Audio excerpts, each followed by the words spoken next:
saya ngerasa anak itu dibentuk saat masih kecil banget. Dia bukan saat remaja sebenarnya. Tapi itu dia nggak sadar. Dia nggak sadar bahwa itu ngebentuk dia.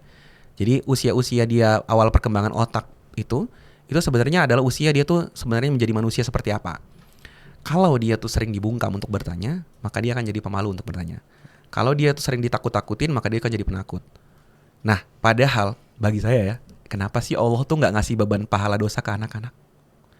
Karena biar dia liar. Kenapa kita udah batasin dia seperti orang dewasa yang ada halal haram? Padahal justru momen itulah dia itu ngelihat dunia secara betul-betul lihat gitu. Sambil kita ajarin. Nah udah lihat kayak gitu, nah itu contoh yang gak baik. Udah lihat kayak gitu, itu yang buruk. Nah ini yang baik. Nah kita tuh belum apa-apa tuh udah kayak ngefilter dia dari apapun. Padahal itu kesempatan dia. Nah bagi saya mungkin, saya gak bilang kesalahan orang tua saya juga ya. Tapi setidaknya saya ngerasa kok tumbuh begitu. Nah ini saya gak tularkan ke anak saya. Jadi anak saya betul-betul saya... artinya dia boleh keluar sambil saya pegangin talinya lah kurang lebih gitu. Sehingga dia boleh ngelihat, tapi yang harus selalu saya bangun adalah apapun itu cerita ke rumah. Papa gak akan marah, mama gak akan marah. Bapak akan jelasin itu kenapa. Dan itu yang sering kaget bukan kitanya, justru gurunya. Misalkan tiba-tiba dia dapat satu pengetahuan baru, dia langsung nyobain ke sekolah, padahal itu pengetahuan yang buruk misalkan kan. Nah dia sering ngagetin orang sekolahnya. Tapi kalau di rumah kita lebih gak kagetan sih. Akhirnya lebih ke, oh kamu dapat dari mana? Dari situ. Nah ini aku jelasin. Karena sekarang lingkungan tuh ngeri banget ya. Kadang-kadang udah dijelasin ini di rumah, tapi di luar temennya ya gitulah. Oke. Nah tadi soal anak mas. Ini secara gak sadar, bagaimana kebanyakan sekarang orang tua melihat anak tuh kan sering dibilang anak tuh amanah. Ya betul. Tapi di sisi lain dengan tidak sadar mereka bahkan menyempitkan bahwa anak itu bisa jadi bahan investasi yang nanti ketika udah tua nanti jangan lupain mama urus dan lain sebagainya. Nah Mas Fuad sendiri mendefinisikan anak tuh apa? Iya. Ini kalau basisnya adalah anak itu, kalau kita buka Quran surat Maryam aja, sejak awal bukan punya lu. Jadi mulai dari kalau anak itu punya kita, kalau anak itu dalam kuasa kita, harusnya semua orang yang pengen punya anak pasti punya anak. But no, secara biologi aja tidak terjadi. Itu sperma ketemu ovum tidak pasti jadi anak. Itu sebuah keajaiban yang harusnya kita tahu bahwa, wih, anak tuh bukan dari lu. Dan banyak orang yang ngelakuin hubungan seks bebas, nggak pengen punya anak, tiba-tiba dapat anak. Ya kan? Means anak tuh benar-benar bukan dalam upaya lu. Itu harus teman-teman tahu dulu, sejak awal bukan punya lu. Bahkan kalau kita baca di Quran surat Maryam itu dijelaskan dia di kandungan ibunya sampai waktu yang ditentukan. Means ditentukan Tuhan, bukan lu. Jadi bahkan HPL itu hanya ancang-ancang aja. Kadang-kadang lebih, kadang-kadang kurang. Dan siapa yang bantu ngeluarin? Juga Allah lagi. Tulisannya jelas-jelas di ayat itu bilang kami keluarkan dia. Jadi benar-benar udah lu nih makanya banyak lu bingung kan. Kenapa ada orang tahu-tahu lahiran ya? Ya kan ya. Ya karena memang kalau saatnya keluar, ya keluar aja. Memang Tuhan yang atur itu gitu. Artinya satu, kita harus punya mental bahwa pertama ini bukan punya lu. Jangan sok-sokan tuh. Ngerasa lu bisa ngapain aja dia gitu. Yang kedua, ketika datang ke kita, maka bentuknya amanah. Dan amanah itu sebagaimana orang dapat amanah yang lain. Ada yang dapat amanah kekuasaan, ada yang dapat amanah mengajar seseorang, ada yang dapat amanah berkeluarga, ada yang dapat amanahnya beda-beda. Jadi saya tuh gak pernah sedikit pun jomblo ayo nikah, gak pernah.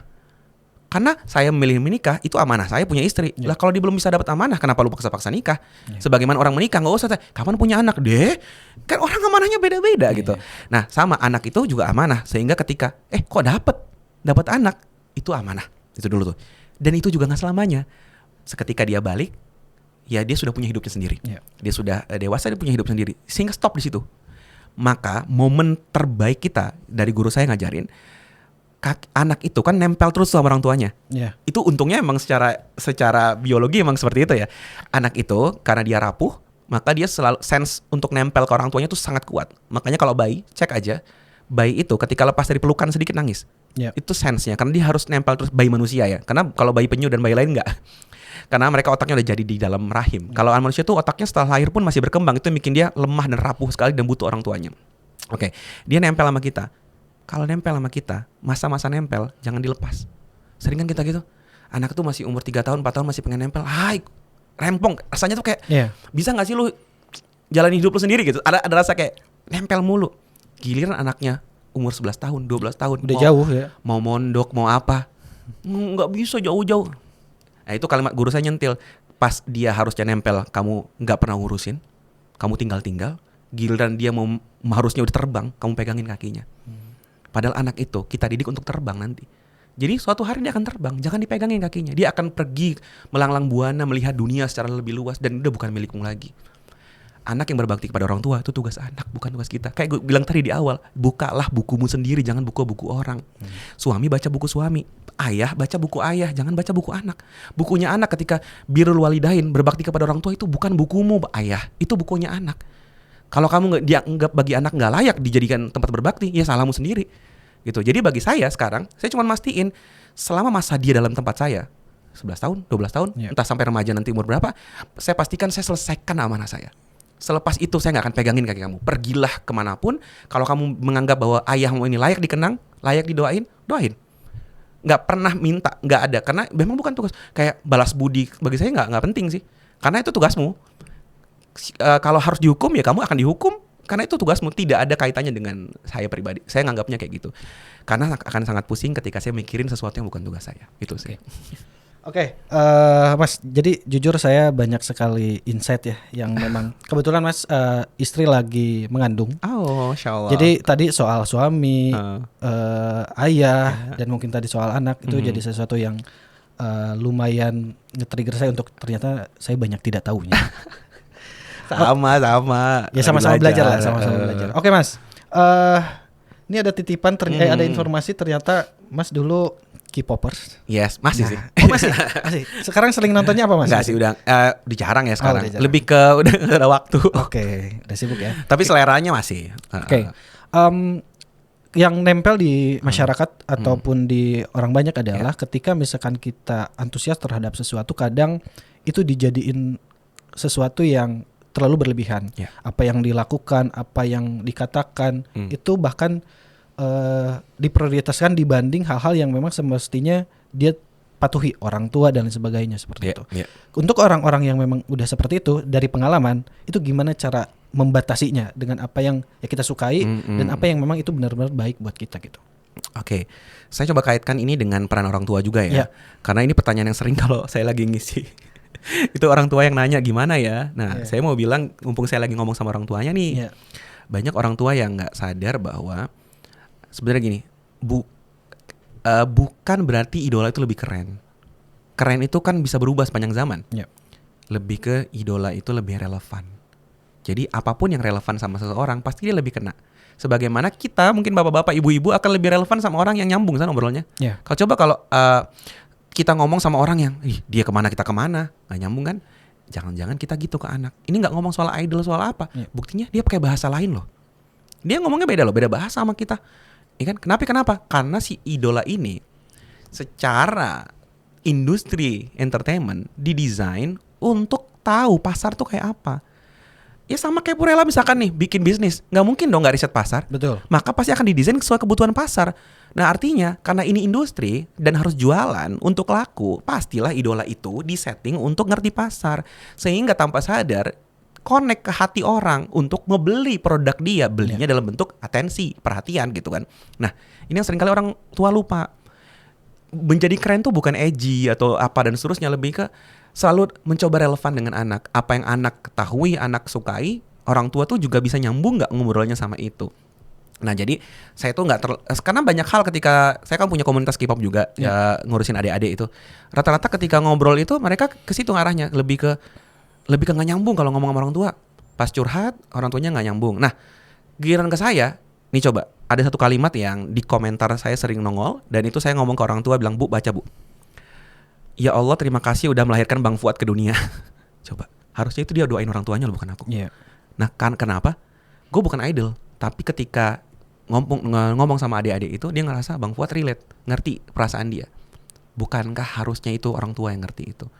Nah aku nggak tahu sih, aku juga nggak mau nyalain orang tua ya. Kadang-kadang kita tuh terlalu sibuk sama memenuhi satu tugas, misalkan mencari nafkah, lupa bahwa ada yang perlu diisi selain uang, yaitu perasaan mereka. Atau mungkin kalau kita ilmu berparenting adalah baterai cinta mereka lah kayak gitu ya, yang sering kita udah belajar. Ya udah, makanya beberapa kali anak saya nanya ngomongin soal, Papa, ya Bapak nanti kalau udah ini kalimat ini mungkin asing bagi teman-teman, tapi kalau di keluarga saya ngomong kematian tuh biasa ya.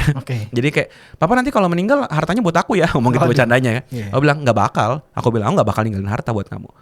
Itu kita ngomongin kayak itu. Kenapa? Karena bukan itu yang akan aku isi ke kamu. Kamu harus tahu bahwa ini ada, aku kasih hadiah ini karena Allah yang nitipin. Kalau Allah nggak mau, misalkan papa nggak punya ya karena Allah nggak ngasih, udah selesai. Tapi yang papa pastikan selalu ada adalah seluruh hak dan kewajiban yang bentuknya tadi, baterai cinta tadi. Ketika memang harus hadir, aku harus hadir. Ketika harus mengasihi. Ketika harus menjelaskan. Nah kayak gitu-gitu yang harus hadir. Kalau tanda kutip itu bentuknya adalah harta, itu rezeki nak. Sebagaimana bapak dapat kamu itu rezeki dari Allah, harta yang bapak kasih juga itu dari Allah gitu. Nah sebenarnya ini yang harusnya diisi, baterai cinta ini. Itu seringkali diisi sama yang luar-luar, idola-idola. Mereka bilang sarangeo. Kapan papa ngomong cinta terakhir ke anak? Ketika udah mulai remaja, udah mulai malu ngomong kayak gitu. Betul. Ya kan? Padahal mau sampai tua pun ngomong aja I love you. Setiap ketemu ya udah. Nah itu mungkin kesempatan ya buat orang tua milenial ya, atau mungkin Gen Z yang udah mulai jadi orang tua untuk tidak lagi membiasakan culture yang malu-malu itu kepada anak. Yang mulai sekarang ya cinta itu harus tiap hari. Gak ada tuh hari ibu, hari ayah, ya silakan saja ya. Tapi bagi saya tuh tiap hari itu adalah hari mencintai anak, dan bagaimana setiap hari anak mencintai orang tuanya sih. Biar gak diisi orang lain. Ketika dia haus kasih sayang, yang ngasih orang lain. Bisa jadi cowok lain, bisa jadi perempuan lain. Kenapa ya? Ayahnya gak hadir, terus kita bilang kamu tuh itu kan zina. Loh, papa gak pernah hadir meluk anaknya. Papa gak pernah hadir untuk ngomong I love you. Gak pernah bilang dia cantik.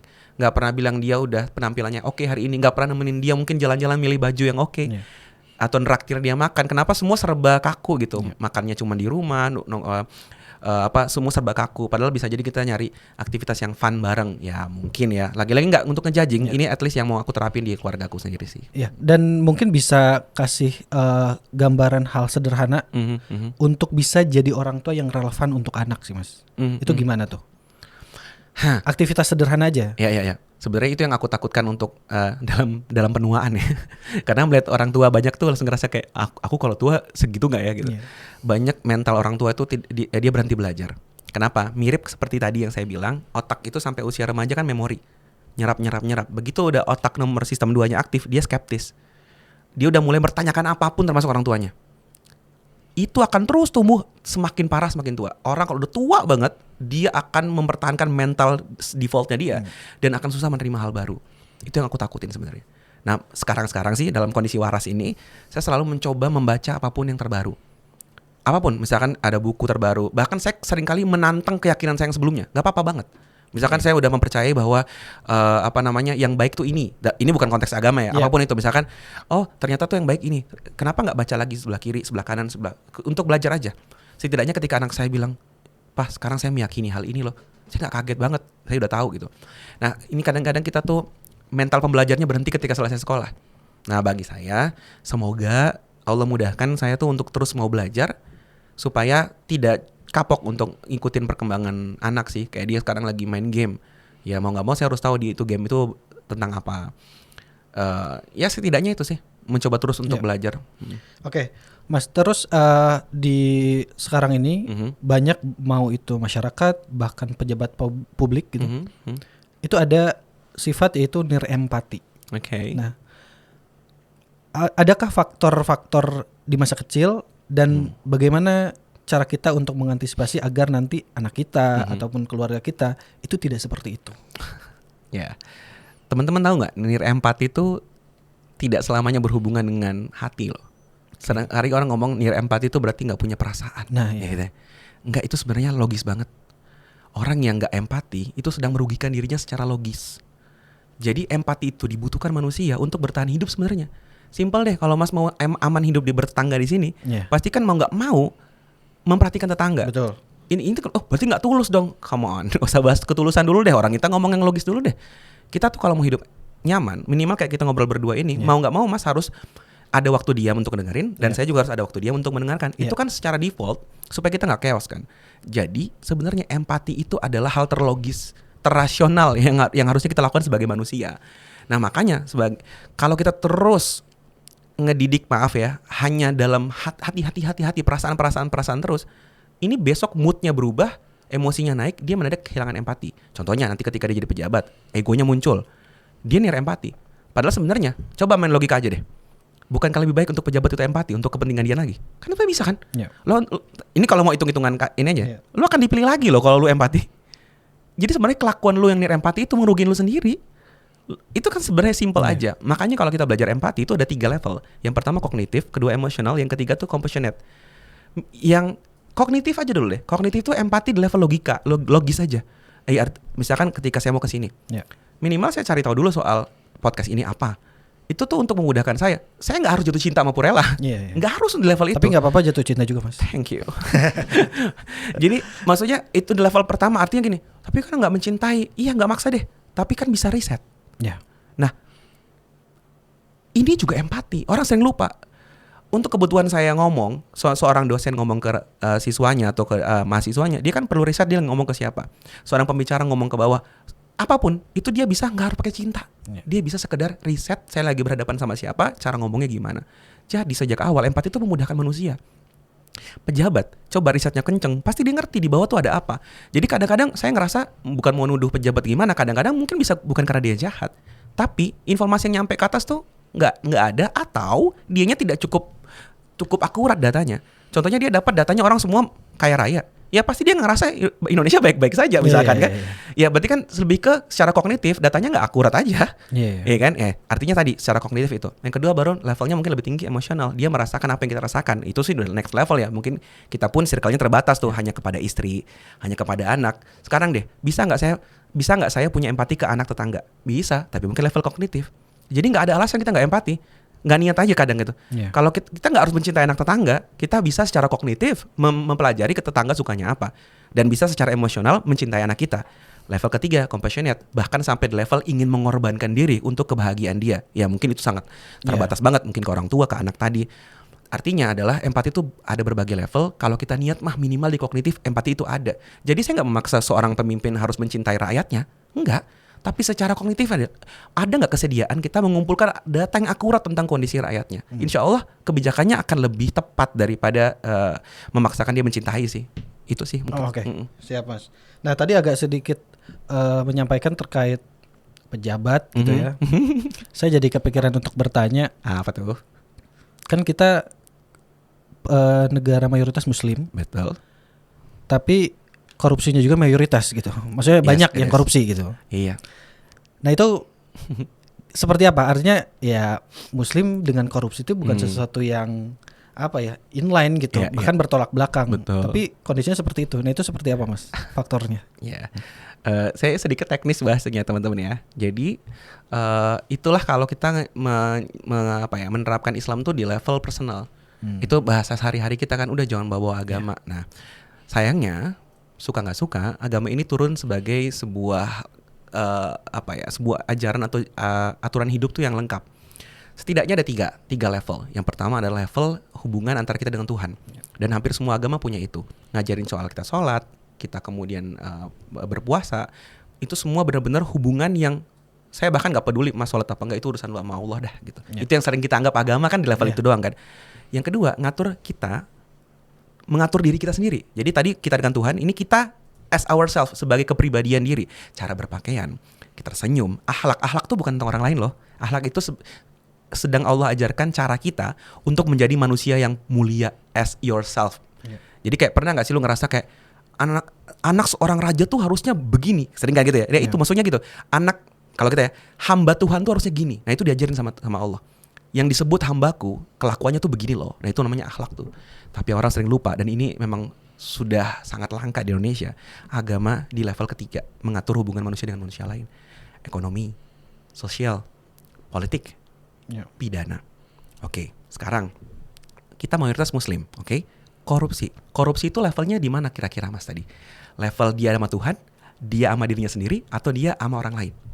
Dia sama orang lain kan? Dia kan merugikan orang lain. Tapi kita berharap itu akan selesai dengan dia sama Tuhan. Maksudnya apa? Sholat. Memilih pemimpin yang rajin sholat tidak membuat dia tidak korupsi. Karena sholat itu membuat dia baik sama Tuhan. Tapi penerapan sistem yang tadi tiga ini itu nggak ada. Misalkan dia korupsi, hukumannya apa? Nggak ada. Dalam Islam kan jelas hukuman koruptor itu mati, bukan potong tangan. Potong tangan itu pencuri. Kerugian negara sekian M itu hukumannya mati. Tapi kan nggak ada. Sama kayak ngomongin zina. Zina itu bukan personal.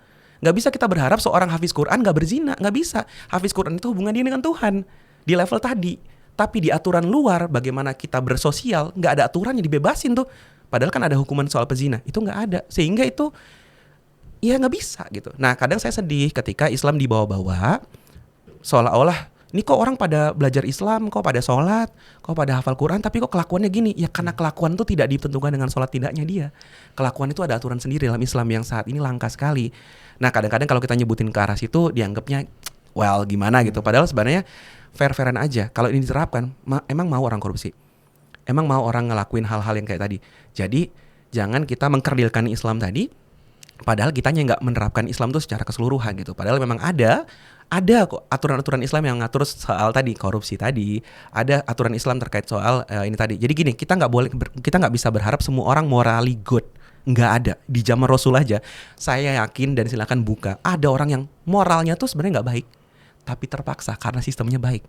Teman-teman pengen buang sampah sembarangan, meludah sembarangan, tapi kalau di Singapura nggak bisa karena ada dendanya. Nah simple. Nggak ada sepanjang peradaban zaman ini orang tuh secara moral bagus semua, nggak ada. Itulah kenapa Islam mengatur dari level personal sampai bernegara. Karena dia tahu ada orang yang mencintai Tuhan karena cintanya cinta, sampai ada kalimat nggak bisa, aku tuh nggak mau melakukan ibadah karena masuk surga, tapi karena ridho Allah. Ada orang kayak gitu. Tapi ada yang karena hitung-hitungan pahala. It's okay juga. Ada yang karena takut neraka. It's okay juga. Ada juga yang karena takut ada hukuman yang ada diterapkan oleh negara itu. Itu sih maksud aku. Jadi kayak masing-masing tuh ada levelnya, jangan suka nyebrang-nyebrang aja sih. Tadi kan ada interaksi bagaimana bukan hanya soal kita sama Allah, tapi ada interaksi juga bagaimana cara kita aware juga manusia dengan manusia. Betul. Untuk menanamkan itu kepada anak itu gimana? Pertama, kita harus bilang ini bukan karena ini adalah ngatur manusia-manusia lain, maka ini sistemik. Nah, kalau anak saya adalah saya ajarkan dia ini visi yang besar untuk bagaimana nanti suatu hari ketika kamu menjadi orang yang punya memangku kepentingan yang besar ya, di mana dia tuh punya amanah kepada orang-orang lain. Nah, di situ dia harus punya value yang tanda kutip ilahiyah gitu. Artinya gini, memang secara default anak hanya kita didik untuk di level personal dia. Karena nggak bisa, kita nggak mungkin tanda kutip ya ngajarin dia soal sesuatu yang bukan tanggung jawabnya dia. Gini, kalau ada kemiskinan, sebatas manusiawinya dia bersedekah. Tapi selamanya itu tidak akan bisa ngebantu. Karena kemiskinan itu sistemik. Artinya hanya sistem yang bisa mengubah itu. Nah, bagaimana? Itulah kemudian saya selalu bilang, kamu generasi yang akan nyelamatin bangsa ini. Indonesia ini amanah kamu. Ya kan ya? Tentu dengan perjuangan-perjuangan lihat bangsa-bangsa lain itu tentu tetap tanggung jawab moral kita sebagai manusia. Tapi Indonesia ini tanggung jawab kamu. Jadi saya nggak berharap ke dianya, tapi saya bilang gini, jadilah nanti orang tua yang cucu saya nanti dan cucunya lagi itu sudah jauh-jauh lebih baik tentang bagaimana ngurusin bangsa ini. Itu sih, karena saya tuh udah capek ngomongin ke atas, mending ke bawah. Lah, saya selalu ngomong ke teman-teman, nggak usah terlalu pusing sama yang di atas, jadilah pemutus generasi, karena yang di atas pasti akan mati semua. Silakan secara statistik boomer itu udah menipis. Sekarang Gen Z yang megang. Gen Z itu harapan baru. Jadi kalau kemarin saya diundang ke sebuah masjid, disuruh ngisi soal bagaimana Gen Z ini jangan lagi jadi orang yang kayak onar gitu. Susah banget dibilangin. Itu saya ketawa baca judul itu, saya datang, tiba-tiba saya jadi pembela Gen Z. Saya bilang apa? Skeptis itu adalah sesuatu yang dibutuhkan di zaman sekarang, di saat semua orang ngikutin apa kata yang dulu. Kalau begitu selamanya gak akan berubah nih bangsa. Saya bilang Gen Z tetaplah skeptis dan bertanya apakah yang selama ini kita pegang ini benar. Mau itu moral bangsa, bahkan beragama sekalipun. Tanya, Tuhanmu tuh bener Tuhan gak? Tanya, aturan ini tuh harga mati gak? Supaya besok tuh kita ter-challenge untuk jadi bangsa yang memang berubah gitu. Nah, memang harus begitu Gen Z. Jadi saya bilang, mohon maaf kalau saya disuruh mematikan rasa penasaran Gen Z untuk itu. Enggak. Ketika Gen Z melakukan sesuatu yang tidak umum bagi generasi sebelumnya, that's good. Tandanya kita berkembang. Karena kalau dia hanya mengulang yang dulu, ya itulah kita milenial. Gitu sih. Oke. Tadi soal tanggung jawab. Ada pembahasan tanggung jawab. Kadang ya kita sebagai orang tua, tanggung jawab kita adalah memberi contoh dan juga memberi arahan. Tapi di sisi lain prakteknya, kadang ketika kita minta anak untuk ayo ngaji, atau ayo jangan kebanyakan main handphone. Tapi orang tuanya ngajinya nggak beraturan, mungkin, ataupun tetap main handphone di depan anak. Gitu. Untuk ayah-ayah ataupun orang tua yang masih seperti itu, sarannya seperti apa? Ya, jadi kalau yang kami lakukan ya, tentu tidak bisa 100% kita sempurna sesuai dengan harapan kita. Justru karena kita punya anak inilah, kita berharap dia akan lebih baik daripada kita. Tapi yang harus ada di depan anak itu adalah kesediaan dan effort orang tua untuk jadi lebih baik. Nah itu anak harus lihat tuh. Kalau yang saya bangun, yang pertama ada jadwal belajar bersama orang tua. Jadi anak tahu bahwa ayahnya belajar. Yang kedua, anak tahu tuh ayahnya ke kajian, mamanya ikut kelas tahsin, mamanya ikut kelas ini, kelas itu, papanya juga. Sehingga dia tahu, oh saya nggak belajar sendirian, ayah saya, papa saya, mama saya juga belajar. Cuman bedanya nggak di sekolah, ya kan ya. Nah, termasuk juga dalam interaksi dengan Al-Quran misalkan. Ya dia cukup tahu bahwa setidaknya ayahnya baca, mamanya baca. Mungkin tidak penghafal. Pernah sih anak saya nyeletuk tuh nyelekit banget. Aku nggak boleh lihat teksnya, kan dia kan harus hafal tuh. Yeah. Aku mau buka nggak boleh. Lah papa aja ngoreksinya sambil baca. Ya kan saya nggak hafal dong. Saya kan harus buka dong. Terus itu saya langsung maaf ya nak ya. Aku ngomong gitu. Ya itu kayak harus ada kesediaan itu juga. Saya bilang maaf ya pak. Nah ya papa juga sebenarnya dulu pengen. Andai kata ada peluang itu. Hanya saja papa tumbuh di sebuah lingkungan yang tidak didesain untuk itu. Maksudnya papa bahkan nggak tahu loh penghafal Quran itu ada gitu. Papa tuh baru tahu udah gede. Dan ketika papa udah mau mencoba itu, papa dihadapkan dengan banyak tanggung jawab. Salah satunya nafkahin kamu, salah satunya untuk hadir memenuhi semua kebutuhan kamu. Jadi kita bagi tugas yuk nak. Bagi tugas yuk. Papa sibukin diri memang untuk memenuhi semua yang kamu butuhin. Jadi selama kamu butuh fasilitas apapun yang ini akan untuk masa depan kamu, bilang ke papa. Mau apapun itu. Apa itu waktu, apakah itu alat, apakah itu semuanya resource segala macam.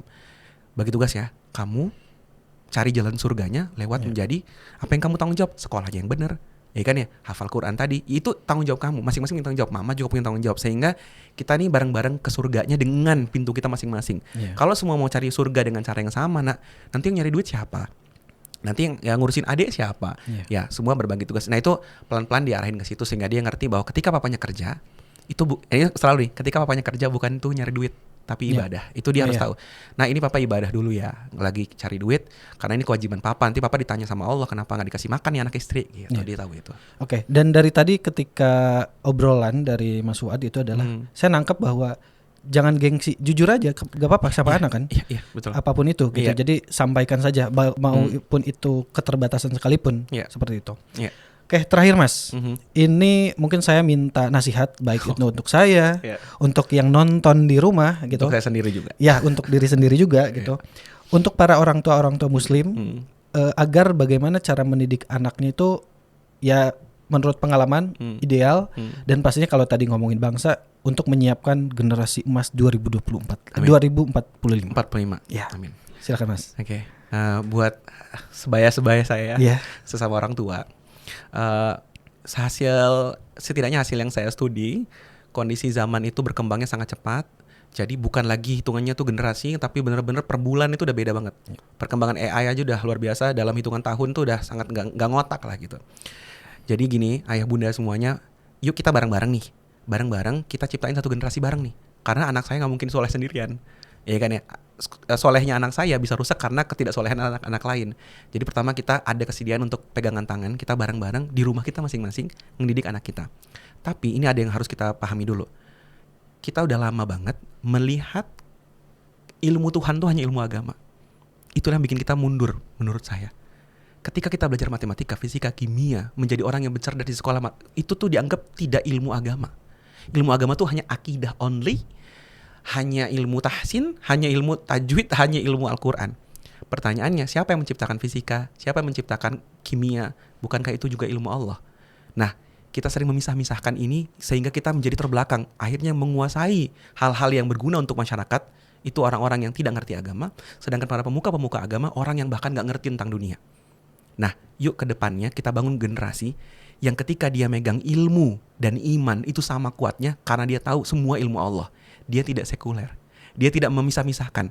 Ketika dia jadi seorang dokter, dia tahu ini karena Allah. Ini ilmu Allah, ini bukan ilmu manusia ini. Ini semua ilmu Allah. Nah, kadang-kadang kita lupa sehingga anak dituntut terpisah. Jangan lupa nak, jadi dokter tapi juga hafiz ya. Ya enggak apa-apa sih. Cuman seolah-olah prestasi dokternya ini bukan apa-apa. Itu sayang banget.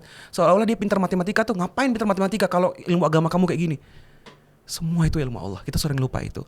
Supaya apa? Harapannya 2045 tadi. Pos kebaikan, baik itu agama, sampai ke pemerintahan, sampai ke ilmu pengetahuan dipegang oleh orang-orang baik. Itu aja sih, wallah alam. Oke, terima kasih Mas Fuad. Banyak sekali insight yang kita dapatkan ya. Semoga kita bisa belajar bareng dan makasih juga tadi saran-sarannya ya secara pribadi saya sangat-sangat dapatkan luar biasa. Alhamdulillah. Terima kasih buat semuanya. Sampai berjumpa di Pure Talk selanjutnya.